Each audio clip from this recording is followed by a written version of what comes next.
Всем привет, дорогие друзья! Привет вам из прошлого. Вот вы уже видели на заставке, что у меня получилось. Я еще не знаю, что у меня из этого получится. Новый ролик будет посвящен модернизации, переделке, реставрации вот такой вот старенькой кухни.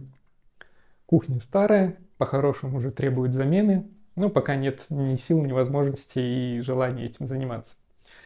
Попытаемся обновить фасады. Видите, пленка начала уже отслаиваться. Мы их перекрасим. Там я уже делал кое-какие выкрасы. Заменим всю фурнитуру, так как петли провисают, ящики скрипят. Вот. Также хочу немножко нарастить верхние вот эти вот ящики, установим вентиляцию. Также сделаем небольшую перестановку, так как нынешняя компоновка ящиков меня немножко не устраивает. Вот, ну, надеюсь, у меня все получится. Давайте, пожелайте мне удачи и давайте начинать. Итак, сейчас первым делом я освобождаю кухню, снимаем эти ящики. Также надо будет снять эти замечательные обои.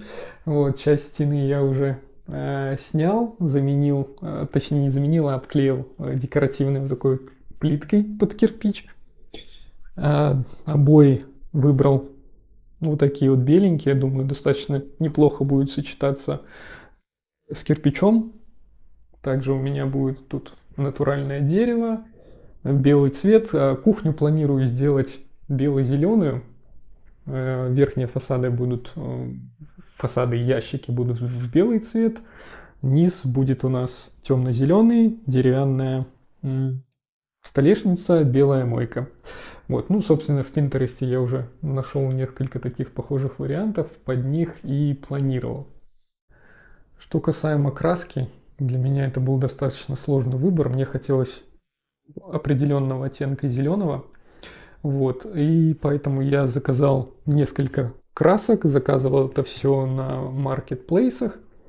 Опять же, проблема маркетплейсов, точнее не проблема, а проблема выбора краски в том, что у вашего телефона своя цветовая температура. Возьмите вот два разных телефона, откройте одну и ту же краску, и у каждого она покажет разный оттенок. Поэтому я взял несколько красок, сделал выкрасы. Опять же, момент, что вот жидкая краска, да, как она смотрится. И после высыхания вот она превращается, видите, да, вот эта более светлая, а вот когда она высохла, она становится прям практически серая, хотя тут она такого болотного зеленого цвета. Вот, поэтому я тут начал миксовать краски, смешивал их и пытался добиться какого-то своего оттенка. В итоге я остановился на таком темно-зеленом. Плюс еще момент, что вот видите, все краски у меня разделены на два цвета. Этот цвет, родной цвет краски, просто вот она высохла, краска меловая, а снизу я ее покрыл лаком на водной основе полуглянцевым. Ну, собственно, видите, что все краски свой цвет поменяли. Вот. Эту дверь я уже как-то давно выкрашивал. Мне хотелось посмотреть, как она, в принципе, будет краситься, будут ли оставаться на ней какие-то разводы или еще что-нибудь. Ну, в принципе, нормально. Нормально получилось. Дверь уже, я не знаю, наверное, больше полугода она у меня в таком состоянии, и краска еще нигде не слезла, лак также нигде не потрескался. То есть вот больше всего, конечно, досталось ящикам из-за их дешевой роликовой фурнитуры. Во-первых, как это все дело скрипит, ужасно. Плюс у них огромные люфты во всех направлениях, поэтому ящики и проседают, и трутся друг от друга, и мы имеем вот такую вот ужасную картину. Вот, поэтому всю фурнитуру мы полностью заменим. На фурнитуре решил не экономить, заказал немецкого производителя фирмы Хетих, заказал набор петель с автодоводчиком и также наборы для выдвижных ящиков. Для сравнения, вот старая петля, а это новая петля. Ну, просто вот сравните толщину металла, я думаю, многое станет вам понятно. Эта петля уже начала местами где-то ржаветь, она скрипит, она громко закрывается. Для сравнения, у этой петли установлен автодоводчик, тихонько, плавненько будет закрываться. Тут установлены ответные планки под евровинты, здесь же были под саморезы. Ну, у евровинта площадь прижима намного больше, и у вас петля будет реже провисать, скажем так. А чтобы совсем все было красивенько, заказал еще вот такие декоративные заглушки. Будут закрывать все винты. На петле есть эксцентриковый регулятор. К сожалению, при заказе я немножко ошибся и заказал ответную планку без эксцентрикового регулятора. Я хотел, чтобы тут тоже был регулятор. Так бы у меня получилось, что петля регулируется в 3 плоскостях. Вот. Тут она тоже регулируется, но это придется делать руками. Там же был дополнительный винт, вы его крутите, и у вас петля будет подниматься вверх-вниз. Это намного проще, намного удобнее. Ну, ничего страшного, с этой петлей тоже справимся. Выдвижные ящики я решил заменить полностью. Изначально думал обойтись просто заменой фурнитуры, поменять роликовое направляющее на шариковое направляющее, но сами ящики оказались в плохом состоянии, вот, поэтому я заказал систему выдвижных ящиков фирмы Hettich, это бюджетная линейка Атира. Тут идут металлические боковые стенки, и фурнитура способна выдерживать нагрузку до 30 килограмм. Вот, достаточно серьезный запас. И, в принципе, я рассматриваю эту фурнитуру как инвестицию в свою будущую кухню. Вот. Сейчас объясню почему. То есть сейчас у меня идет бюджетный ремонт кухни, но фурнитуру я заказал качественную. Я уверен, что она мне прослужит достаточно долго. Вот. И в перспективе я ее смогу установить на свою новую кухню, когда я уже замахнусь на ее замену. Вот. Полки тут можно будет расширить чуть ли не до метра. Считайте, метровая полка плюс нагрузка в 30 килограмм. Ну, достаточно серьезный запас. Так что это моя маленькая инвестиция в будущее. Так, теперь я хочу немножко улучшить эргономику. Хочу вот эти 2 ящика поменять местами. Во-первых, там у меня ящик с вилками-ложками, он должен быть ближе к раковине, иначе у меня вот постоянно образуется такая история. Вилки и ложки оседают на раковине. Этот же ящик, он фактически не используется. Ведерко стоит и фильтр для воды. Я их поменяю местами. Сюда я планирую установить стиральную машину. Тем самым я еще и ванну себе освобожу. Вот. А места для хранения мне вполне достаточно, поэтому этот ящик просто у меня никак не используется. Будет там стоять теперь стиралка.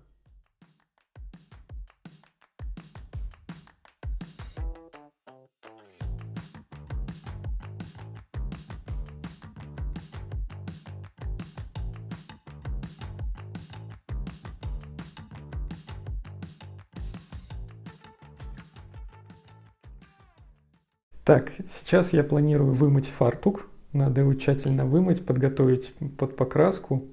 Затем нанесу грунт и потом несколько слоев краски. И потом еще будет слой лака.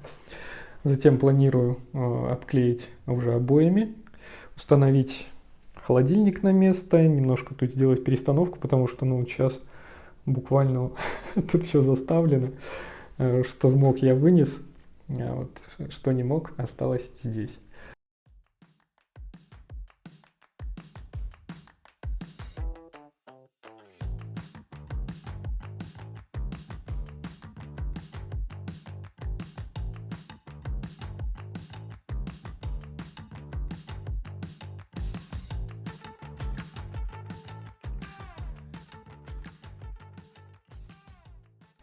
Так, вымыл фартук. Очень здорово мне помогли вот такие вот нейлоновые щетки. У них жесткая щетина.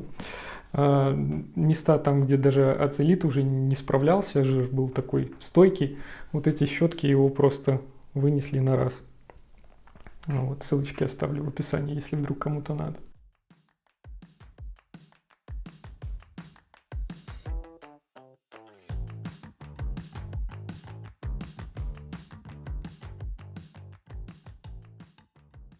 Нанес я грунтовку. Грунтовка беленькая, практически перекрыла уже цвет плитки. Сейчас она подсохнет, и я нанесу слой краски. Может быть 1 или 2 слоя. Посмотрим, как краска будет укрывать.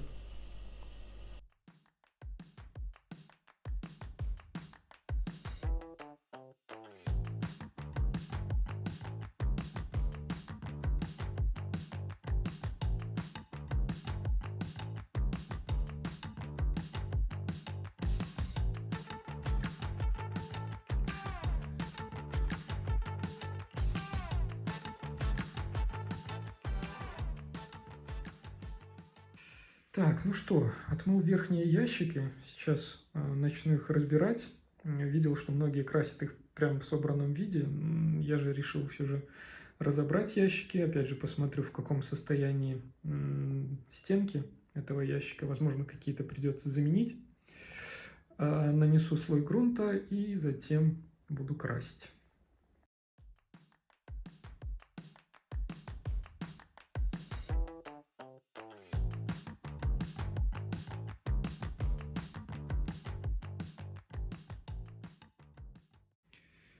Задние стенки из ДВП я тоже буду менять. Их нету смысла красить, потому что от краски могут они повздуваться. Вот, лучше заменить их на новые. Они не очень дорого стоят. Вырезать под размер и прибить новые беленькие. Для покраски буду использовать вот такие пластиковые пирамидки. Очень удобно ими пользоваться. Я когда-то давно заказывал с Алиэкспресса. Раскидали на стол, установили заготовку, покрасили ее. И снизу ее забираете, у вас чистые руки, и вы не испачкаетесь. Убрали ее на такие же пирамидки, взяли новую деталь и продолжаете красить.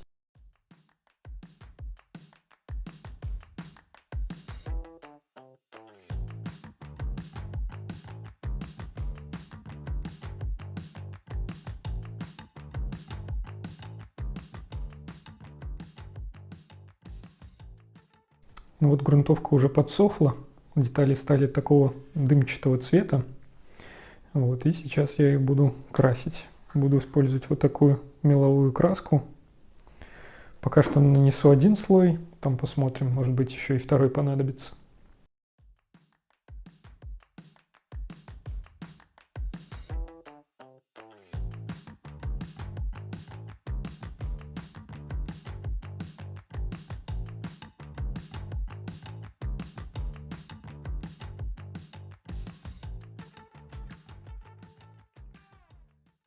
Так, настало время фасадов. Это у меня фасад с нижнего ящика. Буду красить его в зеленый цвет.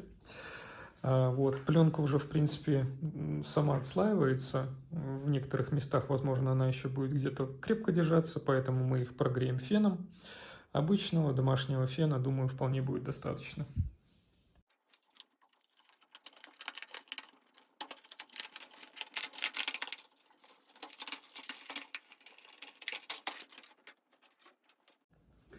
Ну вот, как вы видели, даже фен не понадобился, пленка сама легко снялась.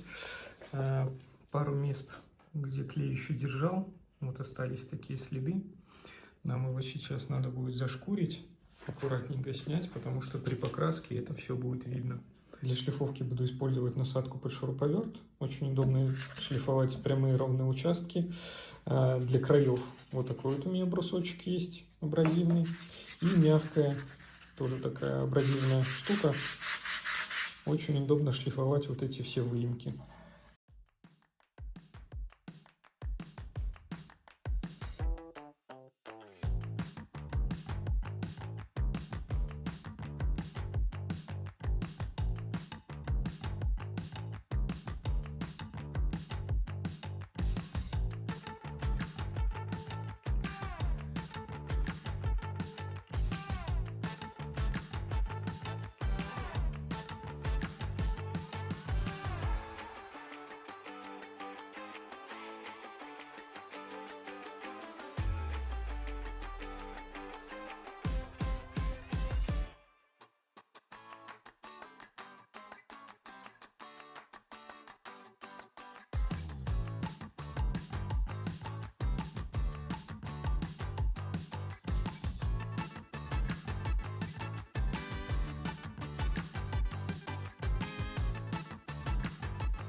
Так, пока мои фасады подсыхают, я взял один, был у меня пробный фасад, я его выкрасил наполовину.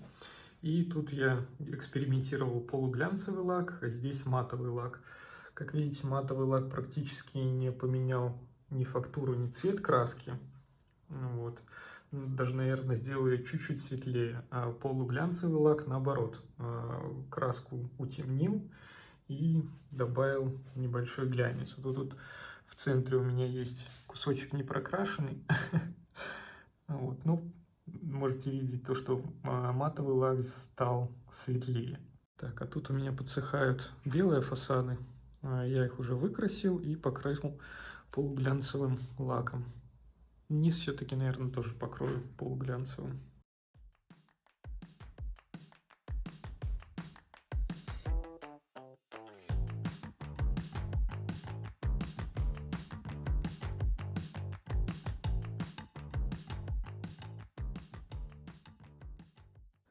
Стекло в фасадах я решил заменить на оргстекло. Раньше тут стояли вот такие темные коричневые стекла. Мало того, что они очень тяжелые, считайте, это идет нагрузка на петли, плюс достаточно травмоопасные. В один из дней у меня вот рассохлись вот эти вот крепежи, буквально вот поотламывались. Честно говоря, я чудом споймал это стекло, открывал дверь, и у меня стекло просто выпало. Я не помню как, но я умудрился его схватить, но не разбилось, меня не поранило. Вот, поэтому я решил от греха подальше заменить эти стекла на оргстекло. Мало того, что оно будет легче, оно прозрачное, и фасады у нас будут гораздо эстетичнее, мне кажется. Вот я вырезал стекло по размеру, и сейчас его будем устанавливать.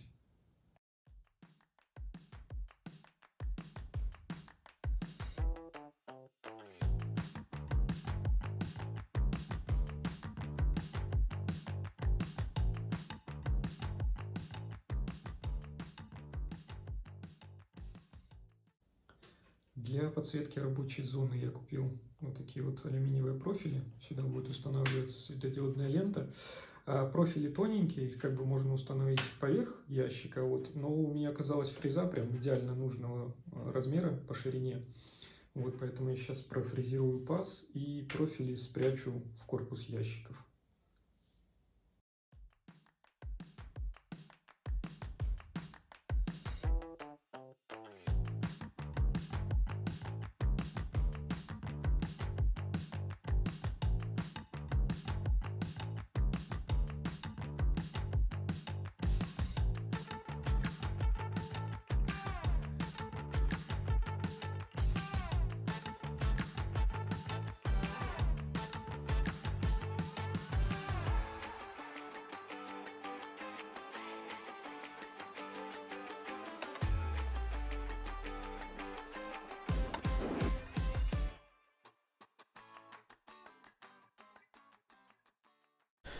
Сейчас займусь столешницей. Старая столешница уже пришла в негодность. На кромках вот тут, на бортиках она даже повздувалась от воды.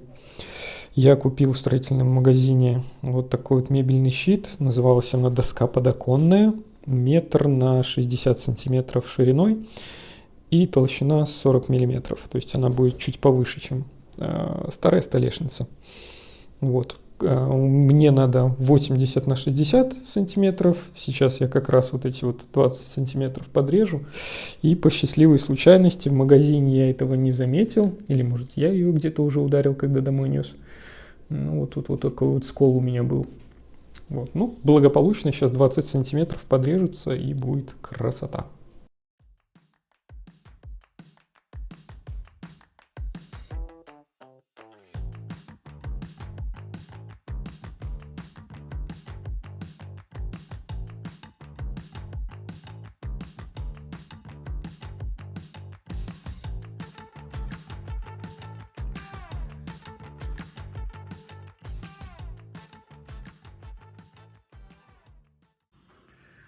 Для столешниц буду использовать алкидный лак, так как сосна у нас очень мягкий материал. Алкидный лак сможет создать такую защитную пленочку, и не полностью, но частично он сможет защитить сосну от механических таких повреждений.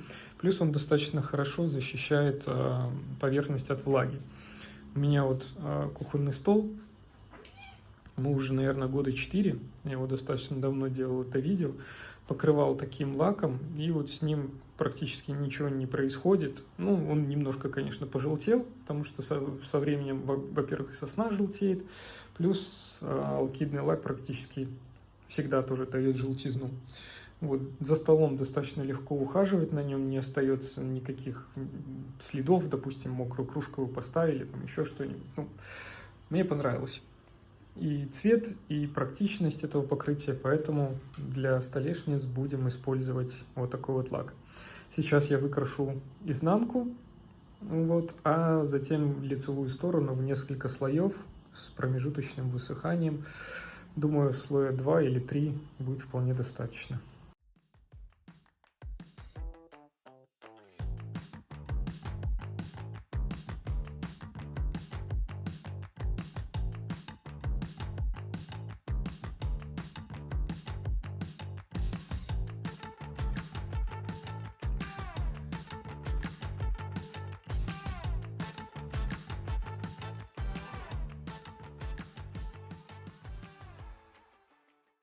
Уже прошли сутки, лак подстыл, поднялся ворс. Чуть позже я ее зашлифую и покрою еще одним слоем лака.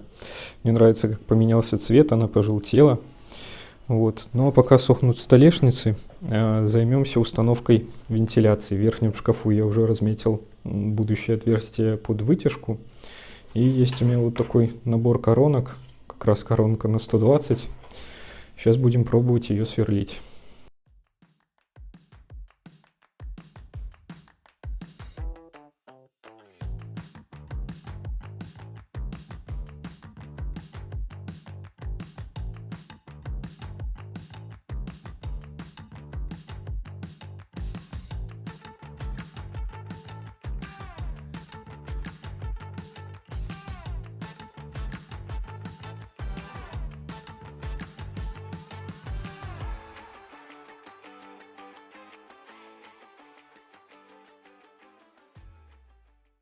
На верхних ящиках были установлены вот такие подвесы. Естественно, никакой регулировки тут не предусмотрено, и поэтому ящики висели немножко в разнобой, не в уровень. Купил монтажную планку и вот такие вот подвесы. Они регулируются в двух плоскостях, то есть у нас будет возможность аккуратненько выставить наши ящики в уровень.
Так, друзья, наступил самый волнительный момент. Сейчас надо будет врезать мойку в столешницу. Малярным скотчем я обозначил границы мойки.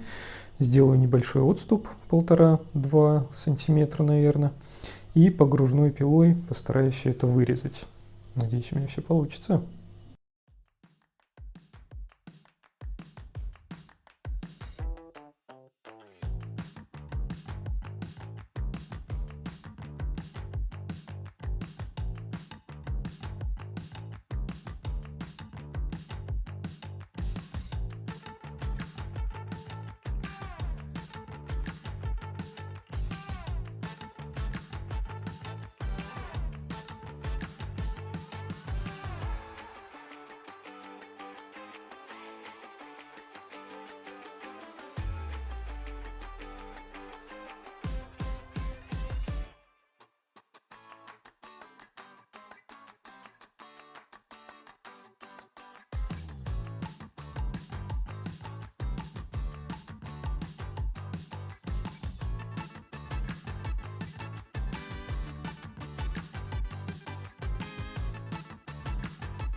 За долгие годы службы цоколи нижних ящиков превратились вот в такое вот бесформенное безобразие.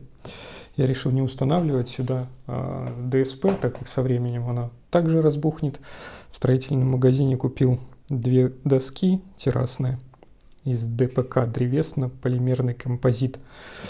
Вот. Отпилил ее под размер 10 сантиметров. И сейчас перекручу крепление на ножки и установлю, так как я все равно тут все крашу. Вот. Единственное, пока не знаю, либо оставить вот такой рельефный рисунок, либо, может быть, гладкий. Вот. Ну вот, предварительно я выкрасил зеленый цвет. Вроде ничего смотрится. Сейчас сниму вот эти старые направляющие. Видите, от времени эти ролики, они просто рассохлись и развалились, поэтому на шуфлядке и провисали, и гремели.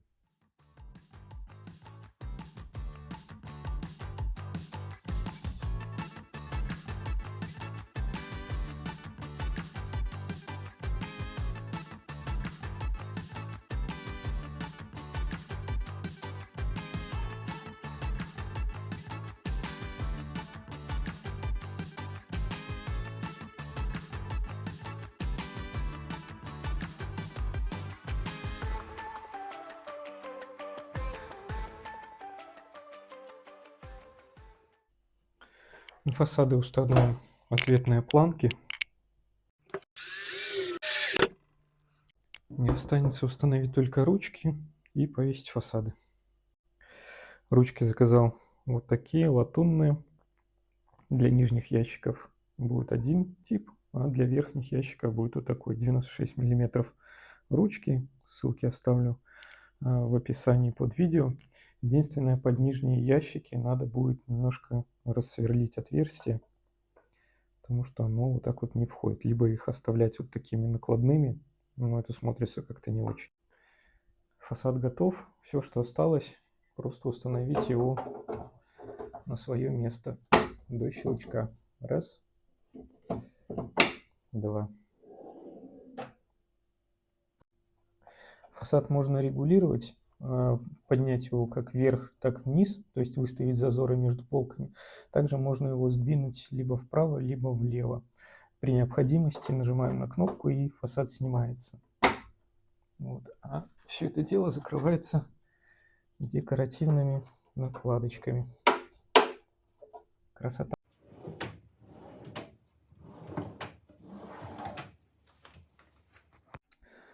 У новых петель отверстия под винты не совпадают со старыми отверстиями. Это даже хорошо, потому что нам не придется засверливаться в старые отверстия. Лучше мы сделаем новенькие.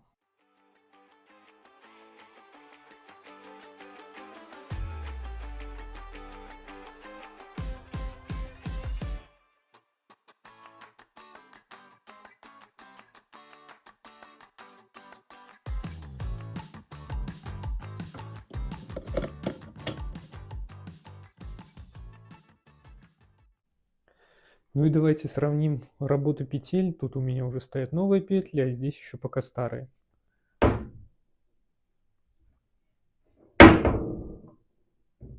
Что называется, почувствуйте разницу, да?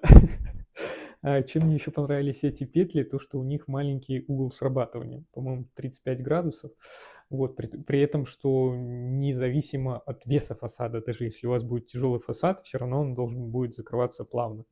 То есть мы чуть-чуть приоткрыли полку, допустим, там что-то достали, отпускаем, и оно будет закрываться плавно. Тут же у нас постоянный грохот.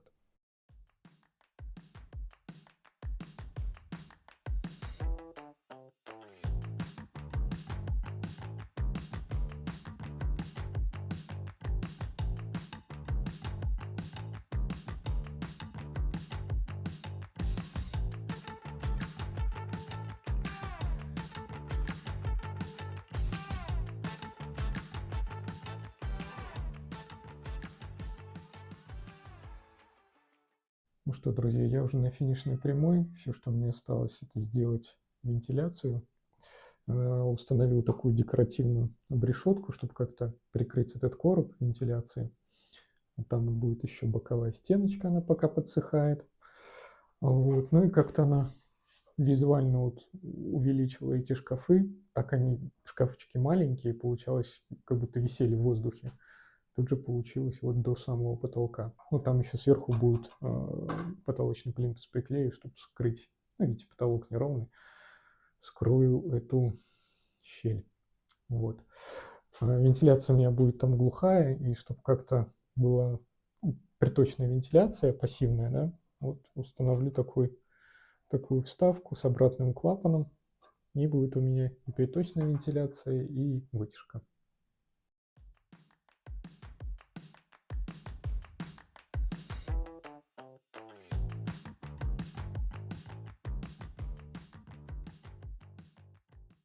Ну что, друзья, финальные штрихи. Установил я вытяжку.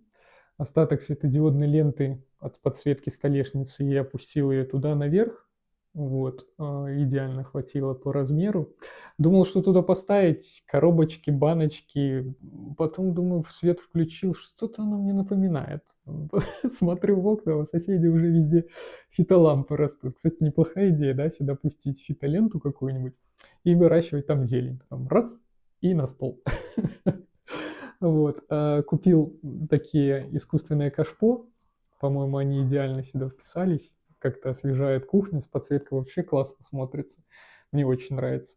А единственное, я хотел еще сделать дополнительную кнопку сюда, в вытяжку вставить, чтобы верхний свет включался отдельно, да, а нижний тоже был, включался отдельно. Ну, заказал не ту кнопку, чуть позже она придет, и я обязательно ее переделаю. Ну что, друзья, моя переделка подошла к концу. Напишите, пожалуйста, в комментариях, как вам результат. Естественно, чуда не случилось, и это все та же старенькая кухня, только с обновленным видом, с подсветкой, с вытяжкой. Вот. На кухне стало как-то приятнее находиться, особенно вот в вечернее время с этой теплой подсветкой. Прям так и тянет посидеть на кухне. Это не последние мои переработки на кухне, еще в планах сделать новый кухонный стол, возможно, тут переделать освещение, вот, поэтому подписывайтесь на канал, буду рад вашим комментариям, лайкам, ну а с вами увидимся в новых роликах, всем спасибо за просмотр и до новых встреч.